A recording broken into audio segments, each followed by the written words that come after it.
In a gritty biker garage on the edge of town, a young black mechanic girl, Tasha, stands her ground when a notorious Hell's Angel insults her work.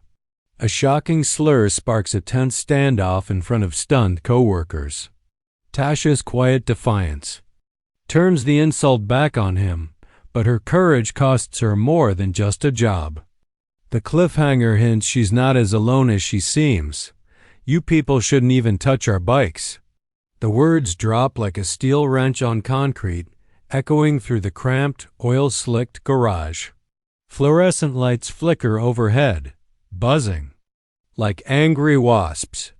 The place reeks of gasoline, burnt rubber, and sweat. 4 other mechanics freeze mid-task, a half-lifted Harley, an open toolbox, a dripping oil pan, all forgotten for a moment as every eye turns to the confrontation by Bay 3. The man spitting venom is Bear Carson, a patched member of the local Hells Angels chapter, his leather vest heavy with grimy badges and threats stitched in red.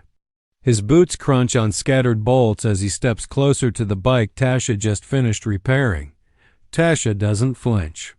She wipes her hands with an old rag, grease smearing darker against her brown skin. She's 23 but moves like someone twice her age in calm, measured beats. She's the only woman here, and the only black mechanic in a garage that pretends it's colorblind. Until moments like this. Bear's voice drips with the smugness of a man who thinks the road belongs to him. "I told Rick to handle it." "Not you?" Rick, the shop owner, stands a few feet away. He's a big-bellied man with a beer gut pushing against a faded tee. His eyes dart from Bear to Tasha, lips pressed thin, silent.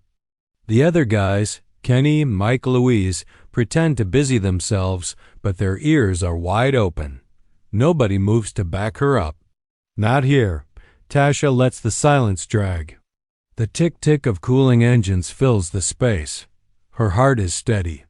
Her father taught her that, never let a man like Bear hear your heartbeat. She tosses the rag on the workbench. "Your bike had a cracked camshaft. I rebuilt it myself. Runs smoother than your mouth does." Bear's jaw twitches. A small smirk ripples across Mike's face but dies when Bear shoots. Him a look sharp enough to gut him.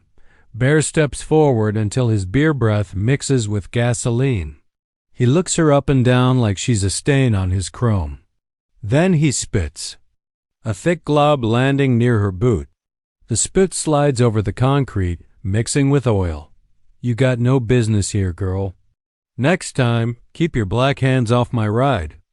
A pin drops somewhere in the silence. Rick coughs, but words fail him.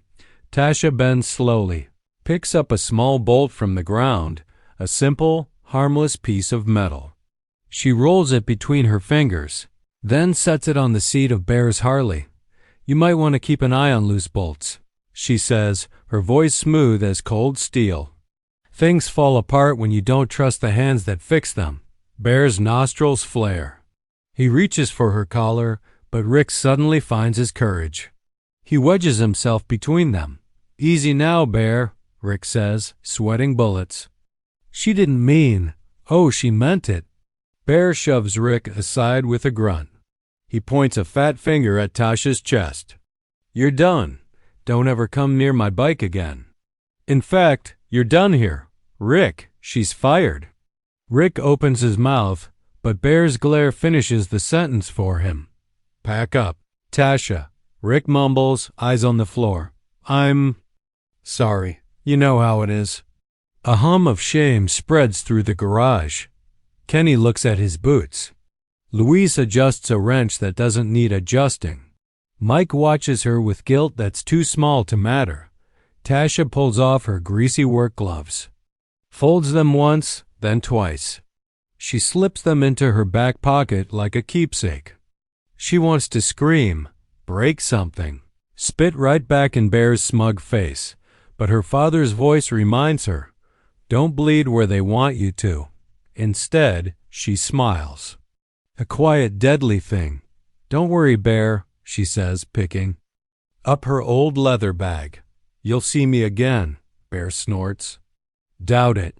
Tasha pauses by the garage door, sunlight blazing behind her like a promise.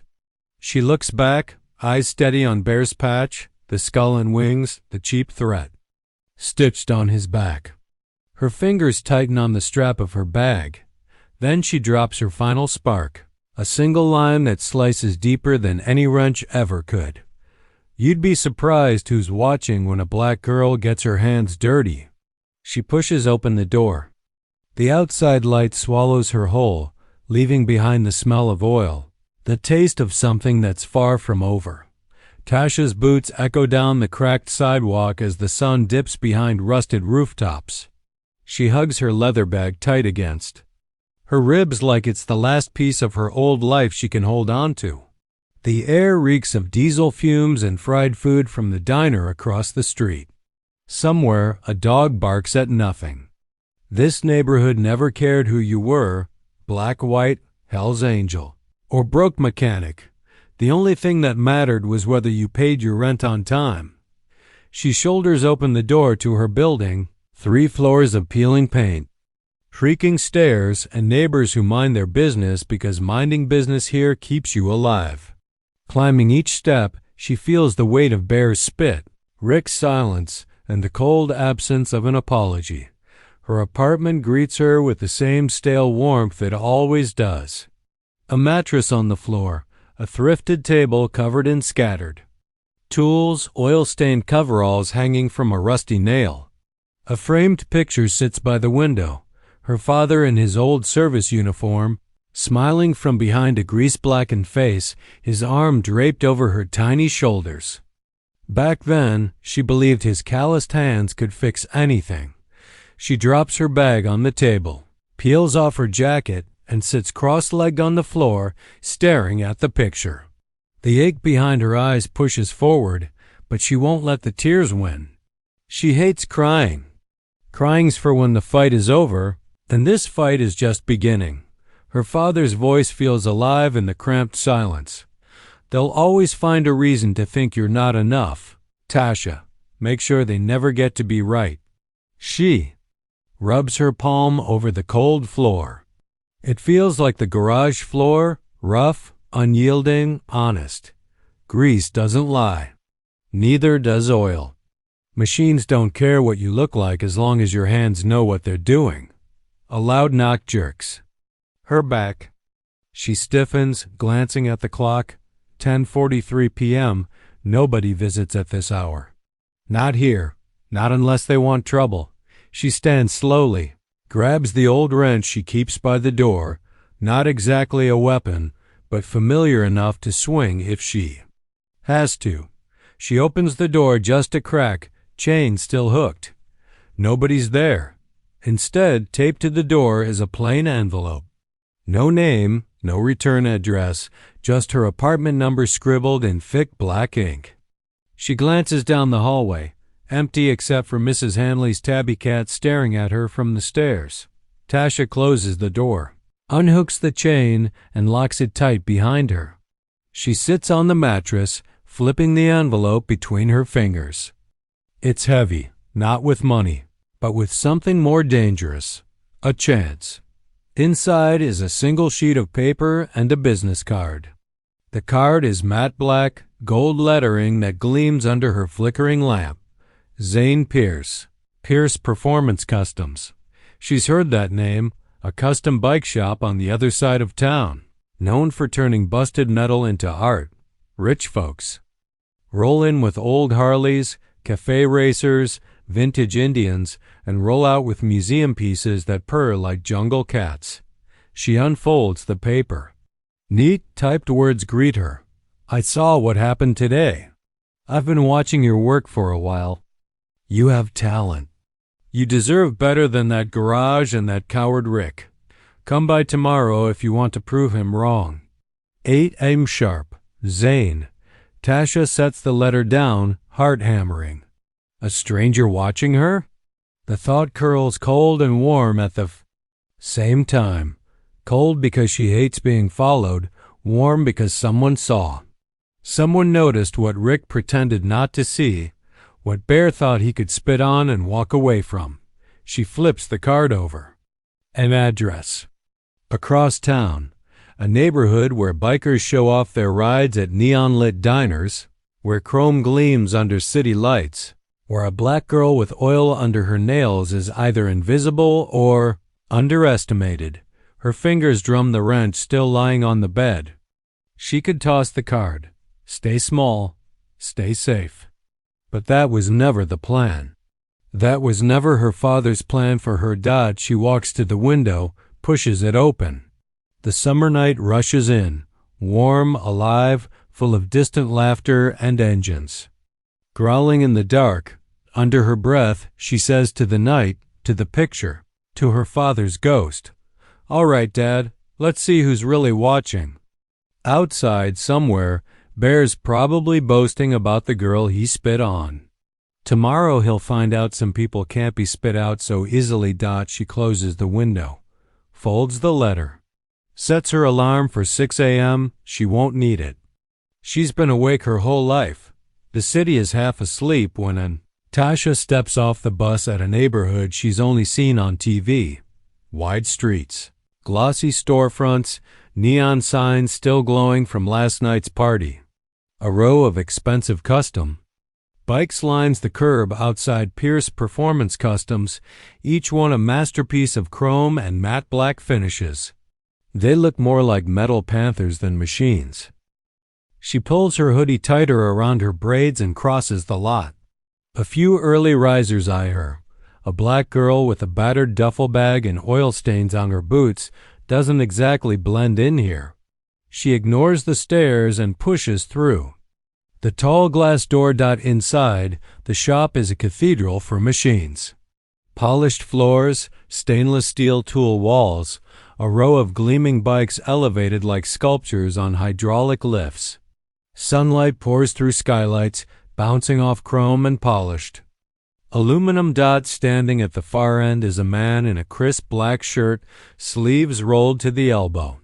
He's tall, mid-30s maybe, with a shaved head and eyes that look like they've already weighed her soul before she even speaks. Zane Pierce. He's on the phone when he sees her. He lifts a finger. Wait. She stands near the reception counter. If you could call a granite slab a counter. A young guy behind the desk looks up from a stack of invoices, eyes flicking to her duffel bag, then back to his keyboard. No words, no welcome. Just polite suspicion. Zane ends the call, tosses the phone onto the counter, and crosses the floor in 3 strides. Up close, Tasha notices faint scars on his knuckles, the kind you get from real work. Not boardrooms. You're early, he says, voice smooth but clipped. You said 8. It's 7:45. I don't like being late. Flicker of approval. Barely there, gone in a blink. He gestures for her to follow. Come on. Let's see if you're worth the trouble. They walk past rows of bikes, cafe racers with leather seats, choppers with flames painted so vivid they look alive. A few mechanics glance up. Most are older white men in black coveralls with ZP stitched over the heart. None say a word. They stop at a bike on lift 6, a 1968 Harley-Davidson shovelhead, mint condition except for the engine guts spilled open like a half-dissected animal. A row of parts laid out on a cloth, clean and gleaming, waiting for steady hands. You know what this is?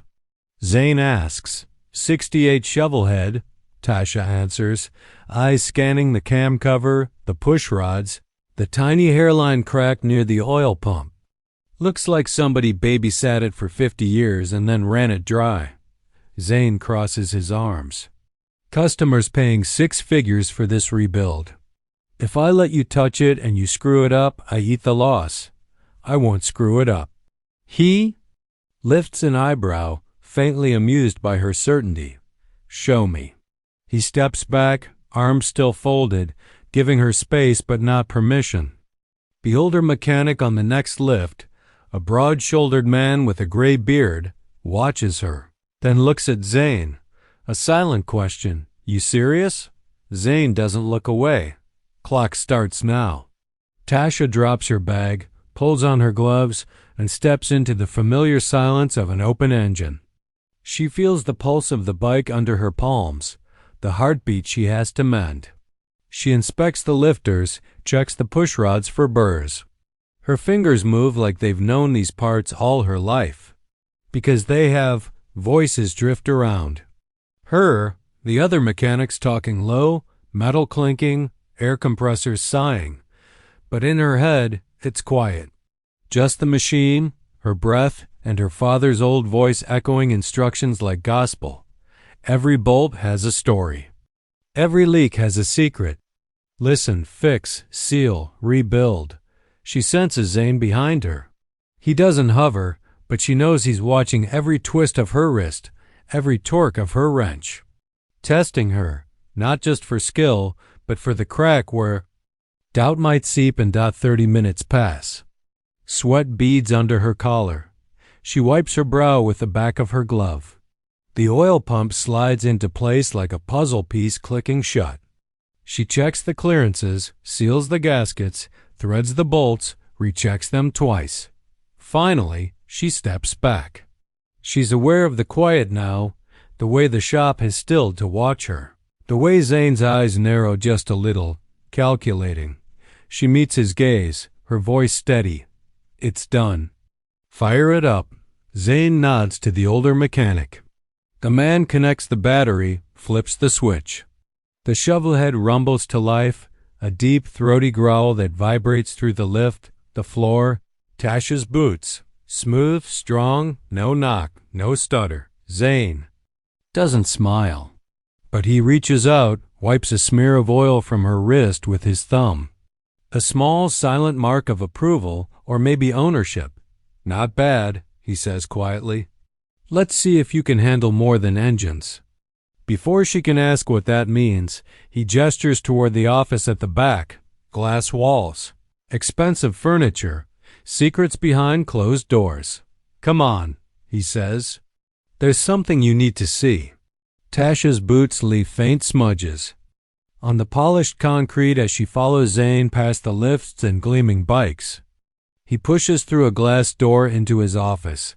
All clean lines, black leather, chrome shelves lined with trophies and framed photographs of custom rides under neon lights.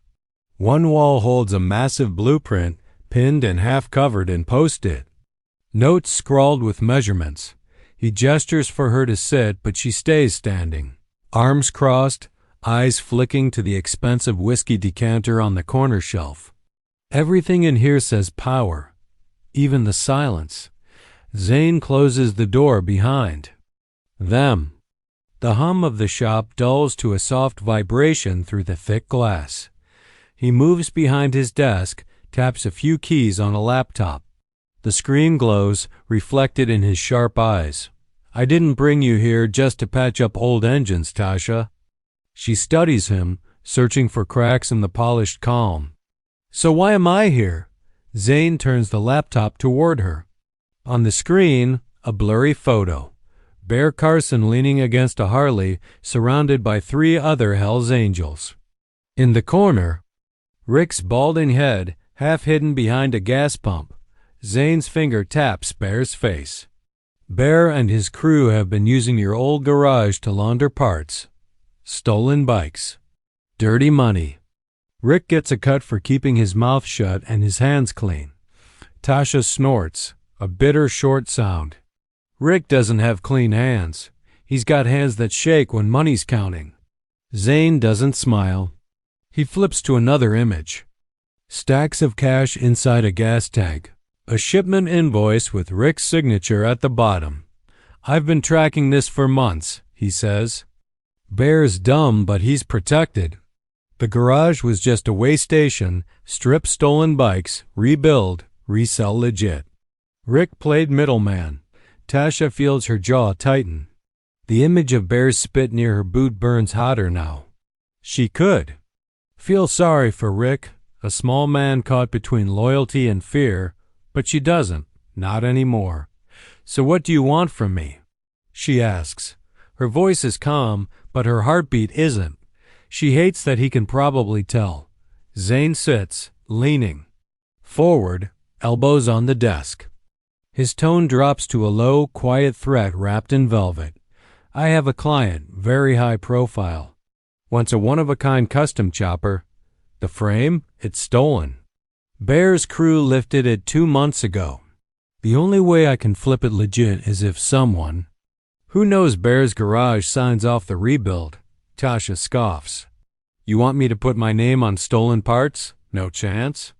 Zane shakes his head. Not just sign off. I need you to rebuild it your way, your fingerprints, your craft. Then we sell it back to Bear's biggest rival. When the chain snaps, Bear's whole pipeline collapses. Tasha laughs once, a sharp sound that echoes in the quiet office. So you're using me to burn him? Zane lifts a brow. He already burned you. I'm offering you fire in return. She paces to the window, looking down at the rows of bikes, the gleam of metal under early sun. Her reflection is a ghost on the glass, a girl who fixed other people's messes, always unseen, always cheap to replace. I do this, she says slowly, and when Bear finds out, he'll come for me. Zane leans back, studying her like a chess piece he just moved into position. You're in it whether you help me or not. Bear's pride won't let him forget you. This way, you get paid and you get leverage. I'm not Rick. I don't fold. Tasha turns to face him fully now, heat rising from her chest like steam. And what do you get out of it? Besides burning Bear? Zane's mouth curves almost. A smile, almost human. I get the best mechanic I've seen in 10 years, and I get to keep this shop clean. Cleaner than the angels want it to be. The word clean sounds like a promise and a threat in his mouth. She looks at the laptop again, Bear's sneer frozen in pixels. The part of her that wanted to walk away, stay safe, go quiet, it's dying fast. Her father would have called it cowardice. She calls it fuel.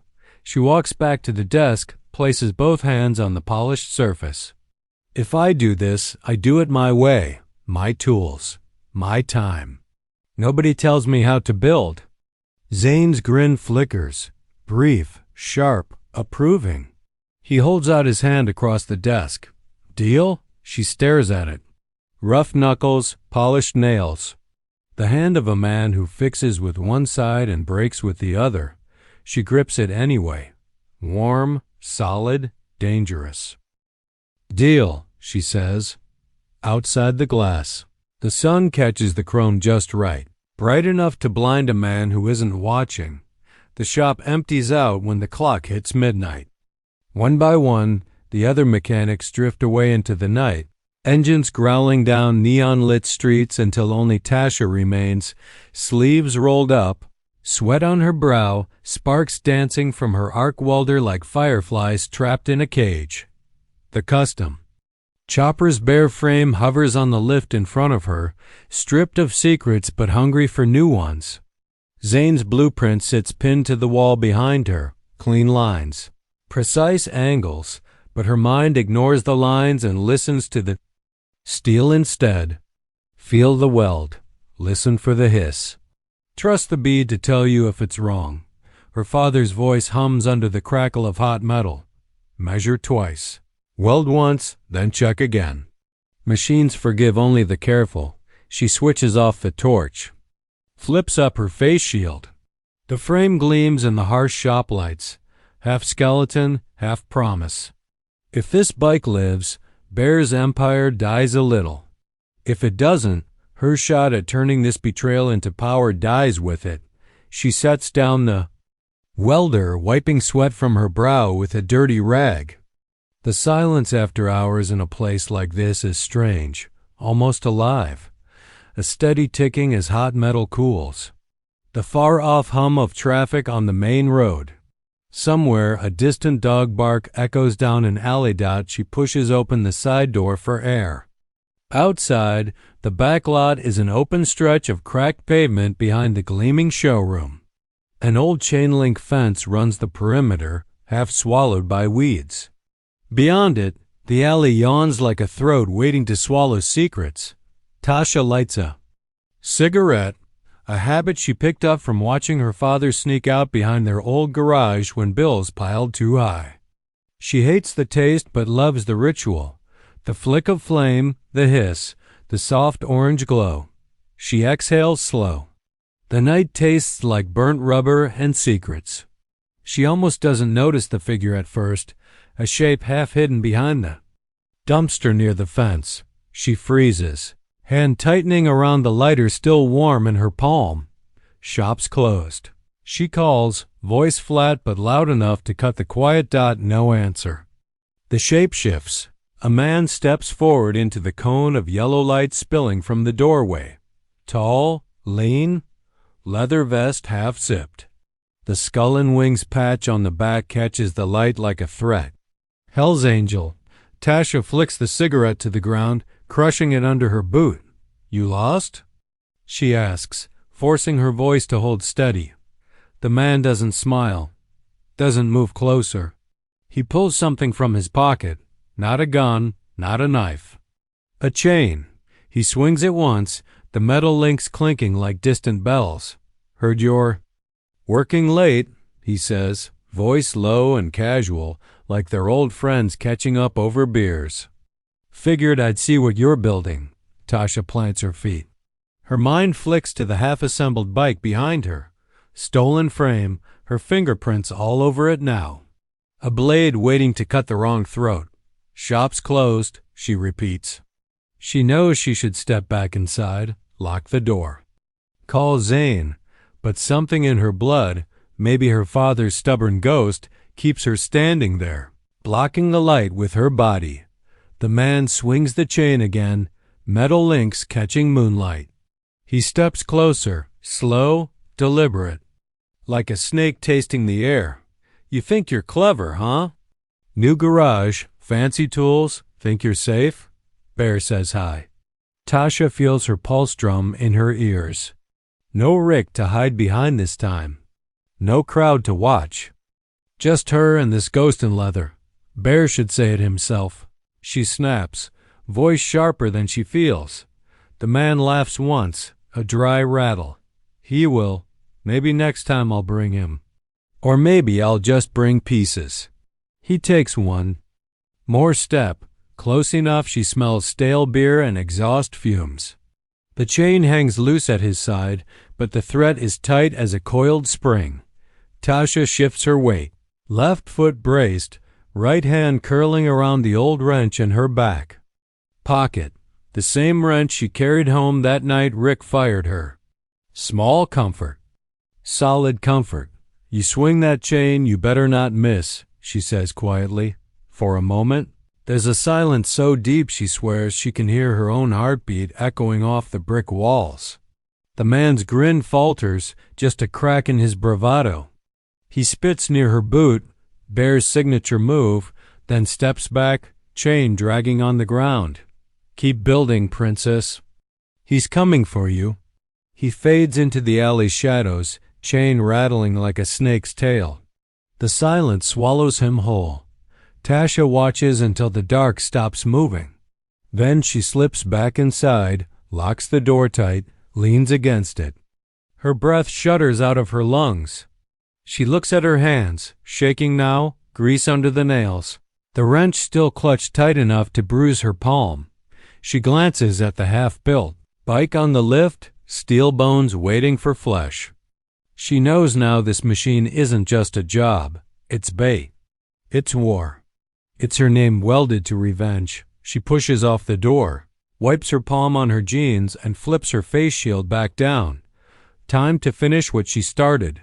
The sun cracks. Open the city's concrete spine as Tasha rolls the chopper out onto the backlot. Morning light kisses the chrome, turning steel into fire. The machine is alive now, a growling wolf rebuilt from bones she forged with her own hands. Inside the shop, Zane watches from the big bay door, arms folded, eyes unreadable as usual. He hasn't said much since that night behind the dumpster. He didn't have to. The chain-swinging messenger told her everything she needed to know. Bear knows. Bears waiting. Tasha straps on the matte black helmet she borrowed from the rack.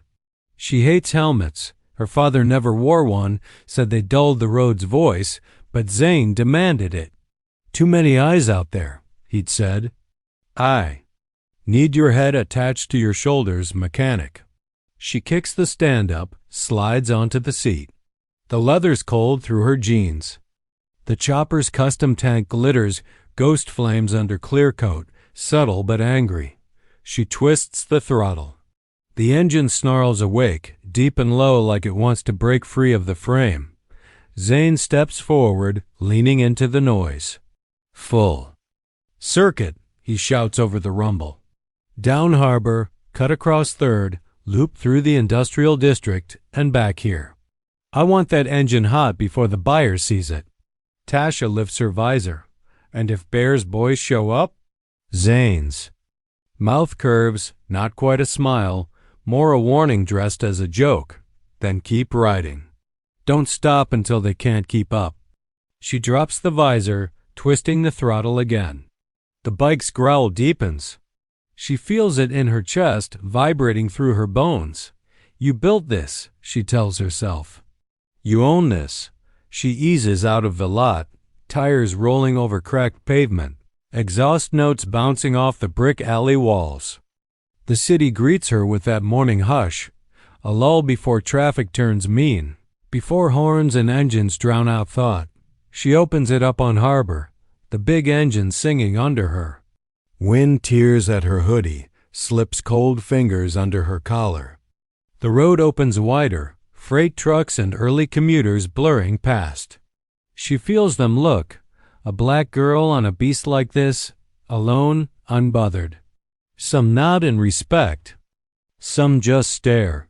Halfway through the circuit, she swings into 3rd Avenue, rows of shuttered storefronts, half-forgotten warehouses, an old mural half-erased by graffiti. The engine purrs smooth, no stutter, no hiccup. Perfect. She takes. The underpass fast, tires spitting grit. The roar echoes in the tunnel, a lone war cry that makes her grin behind her visor. For a moment, it's just her and the machine. The world shrinking to metal, wind, and the black ribbon of road ahead. Then she feels it. The shift in the air, the wrong shadow in her mirror. A single headlight, then another. 2 bikes, maybe.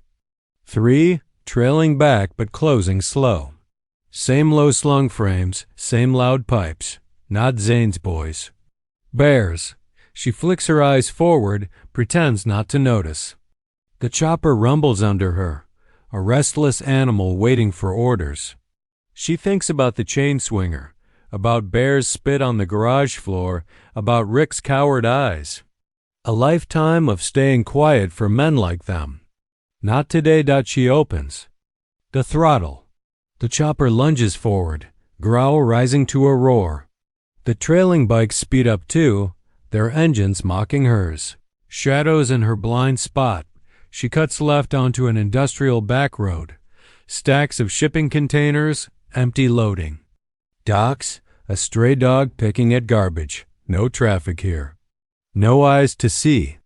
No help if she stops. She checks her mirror. They're closer now. Close enough she can make out patches and grimy smiles under lifted visors. Her pulse skips, but her hands stay steady on the grip stot at the end of the dock road. She spots her. Turn, an old side lane that cuts through an abandoned factory lot. Tight squeeze. Loose gravel. One slip and she eats concrete. She breathes in oil wind, her father's ghost. Keep it upright, Tasha. Don't let him pin you. She leans. In hard, scraping sparks from the pipes as she drags the beast left. The rear tire kicks loose gravel, fishtails once, then grips again. The chasing bikes hesitate, brake lights flaring red in her mirror. One tries the same turn but overcooks it. She hears the scrape of metal, the curse of a rider eating pavement. Good. She punches the throttle, the chopper screaming as it clears the backlot. The city yawns open again ahead of her, safety in traffic, in eyes, in noise. She rides hard, cuts across 2 lanes, slides back onto Harbor under a green light just as it turns red for everyone else. She doesn't look back. She doesn't need to. When she rolls back into Pierce Performance, Zane's leaning against the bay door, phone in hand. He pockets it when he sees her glide in. Tasha kills the engine, pulls off her helmet. Her braids stick to her forehead, sweat mixing with the grit of road dust. Zane eyes the chopper, then her. They follow you? She tosses the helmet onto the workbench. Not all the way. He nods satisfied. Good. Next time, we plan for them. She laughs. Sharp, joyless, but alive. Next time, I plan for them. Behind her, the chopper ticks as it cools. Metal whispering secrets only she knows. The next night, the shop feels too small for the storm waiting outside. The custom chopper gleams under white strip lights, polished to an impossible shine. Tasha circles it one last time, checking every bolt, every cable, every seam she's poured herself into. There's no room for mistakes now, not with the buyer coming. Not with Bear's men breathing down her neck. Zane stands at the office window, suit jacket over his broad shoulders tonight. He looks too clean for this garage, too sharp. He talks low into his phone, back turned to her. Every now and then, he glances at her reflection in the glass. She hates how calm he looks. Or maybe she hates that she doesn't. The clock above the parts counter clicks toward midnight. Midnight, because big deals like this prefer the cover of dark, and betrayal always loves shadows. Zane pockets his phone. Buyer's 5 minutes. Out, he says, stepping onto the shop floor. You ready? Tasha wipes her hands on her rag. It's ready. Question is, are we? Zane's jaw tenses. He doesn't answer. He moves closer to the bike, brushing his palm over the tank's ghost flames, his reflection warping in the curved chrome. You did good work, he says quietly. Almost like it costs him something to admit it. Tasha snorts, tossing the rag. Aside. Not why you brought me here, though, is it? He looks at her, really looks this time. There's something behind his eyes she can't read. Worry? Regret? Or just calculation? Tonight goes clean, he says. We get paid. Bear gets cut, you get your cut. You disappear if you want to. Tasha crosses her arms. Disappear? That was never part of my plan. Zane's lips twitch, not quite a smile. Then I guess you'd better stay sharp. Headlights wash through the wide bay door as a sleek black SUV rolls up the cracked drive. The engine cuts, leaving only the night's hush and the soft ticking of hot metal. 2 men step out. One wears an expensive leather coat over a crisp dress shirt, the kind of man who launders. Dirty money with a smile and a handshake. The other is built like a bouncer in a cheap club, thick neck, small eyes, a mountain of muscle under a shiny puffer vest. They step inside like they own the floor. The taller one, the buyer, clearly sweeps his eyes over Tasha, the chopper, then Zane. Mr. Pierce, he says, voice smooth as glass. I hear you've got something special for me. Zane gestures to the bike. All yours, once the money's right. The buyer steps closer, tracing a finger along the chrome handlebar. Beautiful work. Who's the artist? Zane jerks his chin at Tasha. She is. The buyer gives her a slow, curious smile. A woman's touch on a Hell's Angels machine. Now that's poetry. Tasha doesn't flinch. She's too busy watching the shadows just outside the shop, shapes shifting by the fence line, leather cuts catching the dim security lights. She knows those shapes now. Bear's crew, watching. Waiting dot, she shifts her weight closer to the workbench, wrench within reach. The buyer doesn't notice, or pretends not to. He flicks open a sleek metal briefcase, stacks of cash lined up like obedient soldiers. He snaps it shut again, looks at Zane. Clean paperwork?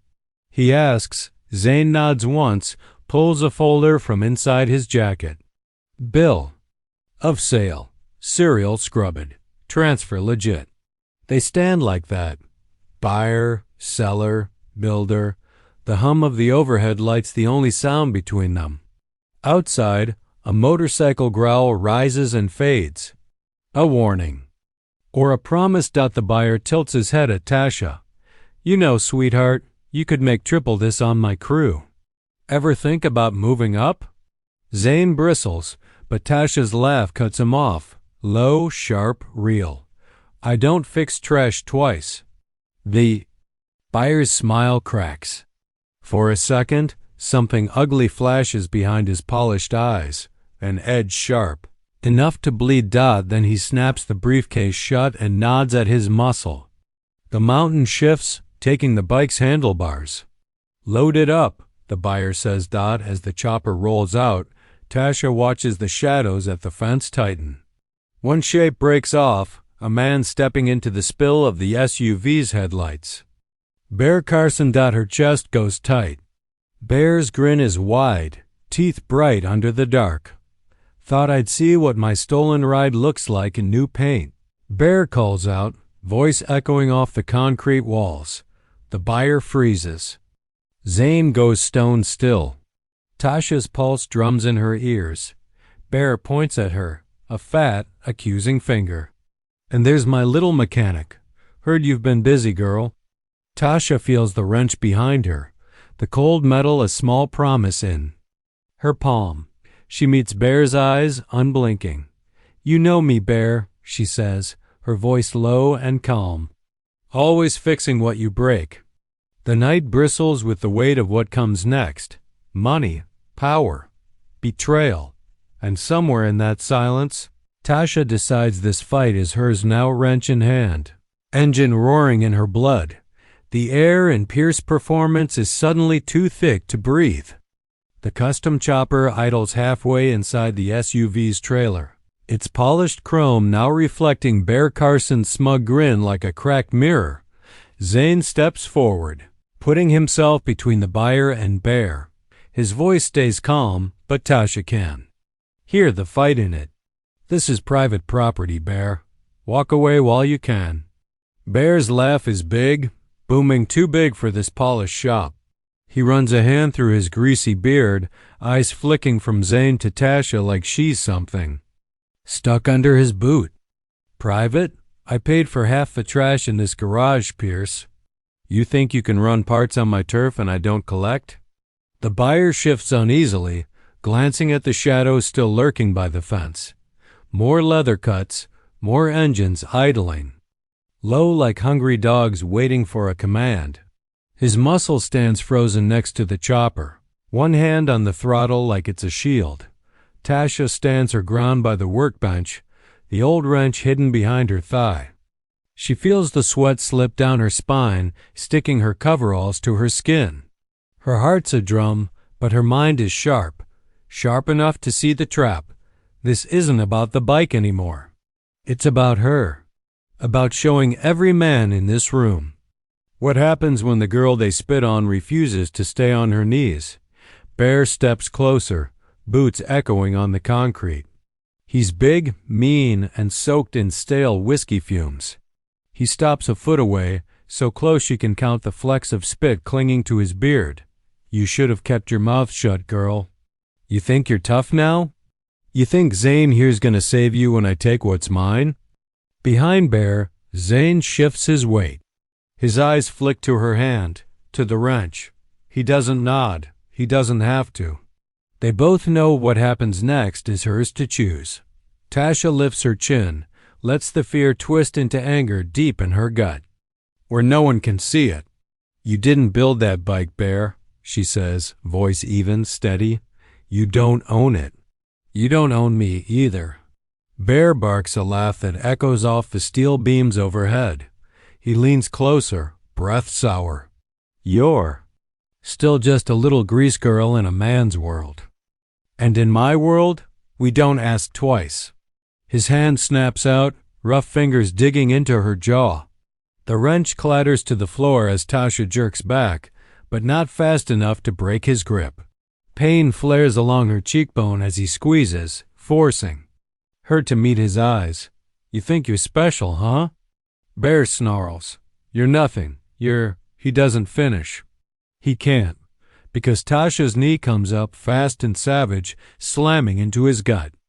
Bear doubles over with a grunt, grip loosening just enough for her to shove him back.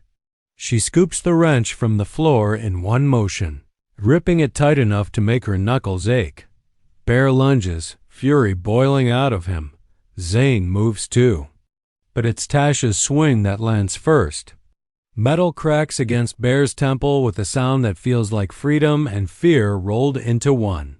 He staggers, eyes wild. The shadows at the fence come alive. Bear's men moving, hands dropping. To chains, pipes, whatever weapons they didn't bother to hide. The buyer's muscle draws a pistol, leveling it at the fence line. The buyer himself slips behind Zane, voice low and cold. "This deal's over, Pierce. Handle your trash." Tasha stands her ground, breath ragged, wrench still raised like a flag of war. Bear wipes blood from his brow, staring at it like he can't believe it's his. "You're dead, girl," he growls. "You're so—" A sharp bark of an engine cuts him off. The custom chopper still idling, its exhaust spitting heat and smoke. Tasha's eyes flick to it, to the empty trailer ramp. Her pulse hammers an idea into her skull before fear can shut it down. She bolts. 2 strides and she's straddling the bike, wrench clanging onto the floor. The keys are still in. She kicks the shifter, twists the throttle. The chopper howls awake, louder than Bear's curses, louder than Zane's warning shout. Bear lunges for her again, too slow. The front wheel lifts as she guns it off the ramp. Rubber bites concrete. Sparks fly as the tail scrapes metal. The buyer dives aside. Bear's men scatter like roaches. She tears through the lot. Engine roaring, shadows whipping past in blurs of chrome and hate. Behind her, a gunshot cracks the night, misses, or maybe the shooter's too scared to hit the bike they came for. Doesn't look back. She just rides, tires screaming, heart screaming louder. Away from Zane's polished shop, away from Bear's spit and chains, into a night that suddenly feels big. Enough for every mile she's never taken.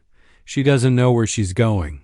She only knows it's forward, and this time, nobody's. Riding her brakes, the engine's roar drowns out the pounding in Tasha's chest. The night swallows her whole as she pushes the chopper to its limit. A streak of ghost flames under streetlights that flicker past like dying stars. Wind tears at her braids, tugs at the loose collar of her coveralls.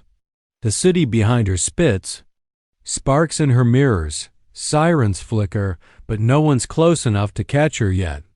Maybe Zane's shop is crawling with Bear's crew by now. Maybe Zane himself is picking up the pieces she left behind. She doesn't care. Not tonight. All she knows is the road, black ribbon unspooling under her tires, each mile putting distance between her and the men who thought she'd kneel forever. She takes the old state highway out past the docks, the same route her father used to test rides when he'd finish a rebuild at 3 a.m. and couldn't wait till dawn. Test the frame, test the soul, he'd say, smoke curling from the corner of his mouth. You'll hear the truth in the throttle. Tasha twists the grip harder. The chopper snarls back. Smooth. Clean. Every bolt exactly where she told it to be.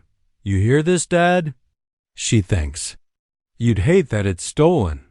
But you'd love how it runs. The road flattens out past the old canneries and dead motels. A stretch of cracked asphalt lit only by the sun's slow push against the horizon.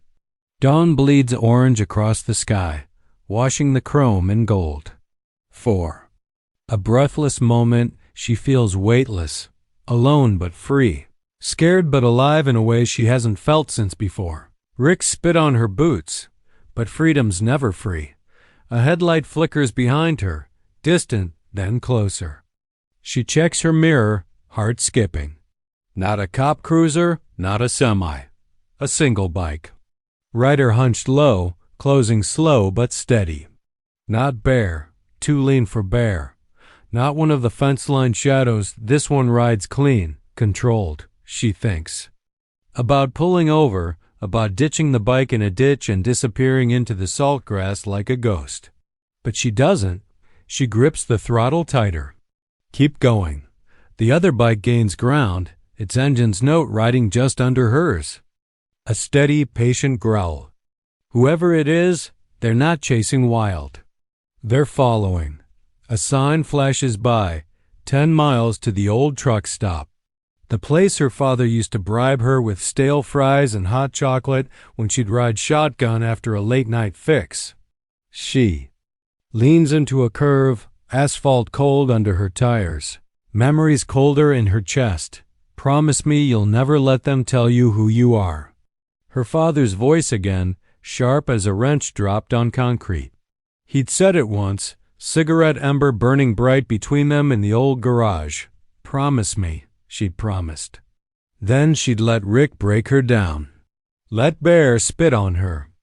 Let fear weld her in place. Not anymore. The truck stop appears like a ghost on the side of the road, neon sign flickering, a couple of rigs parked under dead lights. She cuts the throttle, coasts in slow, tires crunching over gravel. The other bike rolls in behind her, engine rumbling to a quiet stop. She kills her own engine, listening to the sudden hush wind whispering through dried weeds, the soft pop of cooling metal. She swings her leg off the chopper, boots hitting. Gravel with a crunch that feels too loud. The rider behind her kills their engine too. For a heartbeat, the world holds its breath. The figure dismounts, tall, lean helmet lifted to reveal a face she recognizes. Zane Dodd. He pulls off the helmet slow, eyes shadowed under the truck stop's dying fluorescence. He looks tired, a scrape. On his cheek she knows Bear didn't give him permission for. Tasha, he says. Just her name. No greeting, no scolding. Just the weight of it between them. She crosses her arms. Come to drag me back? Zane shakes his head, wipes road grit. Off his knuckles. You think I'd chase you if I didn't have to? She glances at the chopper, his stolen client, her stolen freedom. So why are you here? Zane steps closer, lowers his voice. Because you just made yourself the only thing Bear wants. More than revenge. You're leverage now, not for me, for him. You think you're free out here? You're not. Not yet. Tasha laughs, but it's a cracked sound that tastes like rust. So what, Zane? I ride this thing till the gas runs dry? Run forever? He meets her eyes, that same cool calm that once felt like a cage, now just a mirror for her own fight. Or you ride back with me. Finish this clean. Finish him clean. Tasha looks past him, past the trucks, past the sunrise bleeding into the cracked blacktop. She thinks about her father's promise, about the spit on her boots, about the ghost flames on the tank dot. She drags a hand over her braid, breath fogging in the morning chill. Then we ride, she says, voice flat and final. Together, Zane nods once. No smile. Just the deal, forged in oil and quiet rage. And when they swing their legs over the bikes, side by side under the pale dawn, the rumble that rises between them sounds like freedom hammering steel into something sharper than fear. The sun lifts itself above the jagged city skyline as Tasha and Zane cut through the empty streets. The stolen custom chopper roars beside Zane's matte black cafe racer, their engines echoing off warehouse walls still asleep from the night sins. Tasha's shoulders ache from the ride, but her mind is clear in a way it hasn't been since Bear spat at her feet. She feels it in every vibration under her thighs. There's no going back. The only way out now is through. Zane slows as they approach the old rail yard behind Pierce Performance. The place is half forgotten, chain link fence sagging, rusted. Signs flapping in the breeze. But Bear knows it well, a private patch of dirt for off-book steals and quiet threats. This time, it'll hold something louder. They kill their engines side by side. Zane glances over, reading the fight in her eyes. He doesn't offer any last warnings. He knows they'd insult her now. Remember, he says low. Don't flinch. Don't break. She lifts her chin steady. Never did. They push the bikes through a gap in the fence. Gravel crunches under boots and tires. Ahead, under the skeletal shadow of a dead crane, Bear stands waiting. The Hell's Angels patch stretched over his back like a threat. Two of his men flank him, arms crossed, tattoos peeking from sleeveless cuts. And behind them, Rick, small gray-faced Rick, the man who fired her like she was garbage. He won't meet her eyes. Bear spits on the gravel when he sees her, tradition at this point. Look what the alley dragged back. Tasha parks the chopper dead center, cuts the engine. She swings her leg off like it's hers, because it is. Zane stays half a step behind, hands loose by his sides. No more shadows, Tasha says, voice loud enough to echo under the crane's rusted arm. No more threats. You want your bike? Take it. Bear sneers. I will. He stalks forward, boots kicking up dust. He circles the bike once, eyes cold and greedy. His men shift behind him, glancing at Zane, but it's Tasha they can't look away from. You're gonna sign off on the title, Bear growls. You're gonna scrub your prints, and you're gonna crawl back to wherever I found you, or you're gonna crawl away broken. Tasha crosses her arms, jaw tight. Not how this goes, Bear. She flicks her gaze at Rick, who shrinks a little. More into his jacket. You hear that, Rick? Tell him how you made your money. Tell him whose name's on the frame now. Rick stammers, his voice cracking like cheap plastic. Bear, I did what you asked, man. Bear whips around, grabs Rick by the collar, yanking him so hard his feet leave the dirt. What did you say? Rick's eyes find Tasha's, pleading, empty, the same way they were the night he fired her. But this time, she doesn't flinch. She steps closer. You made this about me, Bear. About the little grease girl you thought would stay scared. But you're sloppy. This bike's got your pipeline all over it. Stolen frame, scrubbed plates, fake invoices with Rick's shaking signature. And guess who's got the receipts now? She jerks her chin at Zane, who lifts a flash drive between two fingers, small but heavy as a gavel. Customs, cops, press. You pick who sees it first. Bear drops Rick like a sack of parts.